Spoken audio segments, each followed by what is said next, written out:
রামিসা। আমি একটা video tutorial নিয়ে আসছি যে আমরা ওয়াদওয়ান স্কিলিংয়ে জব রেডি কোর্সে কিভাবে অ্যাসেসমেন্ট দিব। আমরা সবাই একটা প্রবলেম ফেস করতেছি যে আমরা যখন আমাদের এই জব রেডি কোর্সটা করতে যাই, আমাদের প্রোগ্রেস কত পার্সেন্ট এটা দেখা যায়, তবে স্যার যখন চেক করে তখন আমাদের স্কোরগুলো 0% দেখায়, বিকজ আমরা এখনো কোনো অ্যাসেসমেন্ট দেই নাই।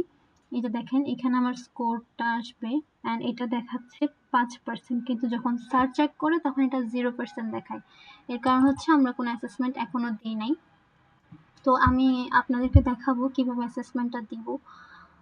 আমরা প্রথমে আমাদের কোর্স কন্টেন্ট যেটা থাকে ওখানে এন্টার করব।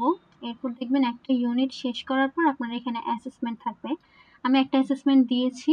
আপনারা একটা অ্যাসেসমেন্ট সর্বোচ্চ 2 বার অ্যাটেম্প্ট করতে পারবেন, অর্থাৎ প্রথমবার যদি আপনার কোনো ভুল হয়ে থাকে সেটা আপনি সেকেন্ড টাইমে রাইট আনসার করে আপনার স্কোর বাড়াইতে পারবেন। তো এখানে আমি একবার অ্যাটেম্প্ট করেছি, আমি সেকেন্ড টাইম আবার অ্যাটেম্প্ট করব সময় সুযোগ করে, যখন আমার প্রত্যেকটা প্রায় হয়ে যাবে। এখানে আমার আরেকটা ইউনিট আছে, এই ইউনিটটা শেষ করার পর আমাদের এইখানে গিয়ে অ্যাসেসমেন্টটা দিতে হবে। আমার সম্পূর্ণটা শেষ হয়নি, তো আমি এখনই দিতে পারছি না। এই যে এখানে ছোট্ট করে একটা জায়গায় দেখবেন, এই যে দেখা যাবে, তখন আমাদের এই ইন্টারফেসটা আসবে। এখানে আমি একবার ঢোকার চেষ্টা করেছিলাম, এই জন্য এটা রিজন দেখাচ্ছে। তো আমি আবার এন্টার করব। এন্টার করার পর দেখবেন এখানে অ্যাটেম্পট কুইজ, এখানে যখন ক্লিক করব আমরা আমাদের অ্যাসেসমেন্টটা শুরু করতে পারবো। অ্যাটেম্পটস অ্যালাউড টু, তার মানে আপনি সর্বোচ্চ 2 বার এই কুইজটা অ্যাটেম্প্ট করতে পারবেন, অর্থাৎ 2 বার আপনি অ্যাসেসমেন্টটা দিতে পারবেন। এরপর গ্রেডিং মেথড হাইয়েস্ট গ্রেড, তারপর grade to pass 3.50 out of 5, অর্থাৎ আপনার পাস করার জন্য 5 এর মধ্যে 3.5 পয়েন্ট পাইতে হবে। তো এর আগের যে অ্যাসেসমেন্টটা আছে প্রথম ইউনিটের, ওখানে দেখবেন এখানে দেওয়া থাকবে 7 আউট অফ 10, অর্থাৎ আপনার 10টা কুইজের মধ্যে আপনার 7টা কুইজ মাস্ট বি হওয়া লাগবে। প্রত্যেকটা 100%-এর মধ্যে আপনার 17% থাকা লাগবে, তারপর গিয়ে আপনি এখানকার যে সার্টিফিকেটটা এটা আপনি নিতে পারবেন, নতুবা ওইটা আপনি নিতে পারবেন না যদি এর কম হয়।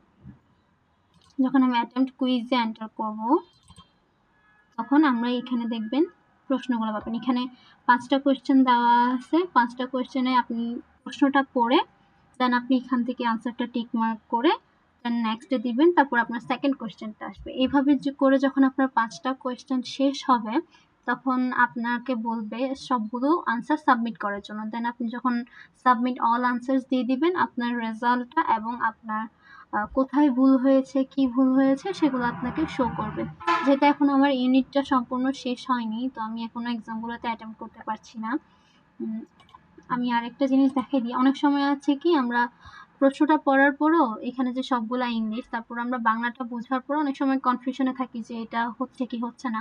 তো সেক্ষেত্রে আপনারা গুগল ট্রান্সলেটে গিয়ে আপনার প্রশ্নটা এবং আনসারগুলো সবগুলোই আপনি গুগল ট্রান্সলেট করে দেখতে পারবেন।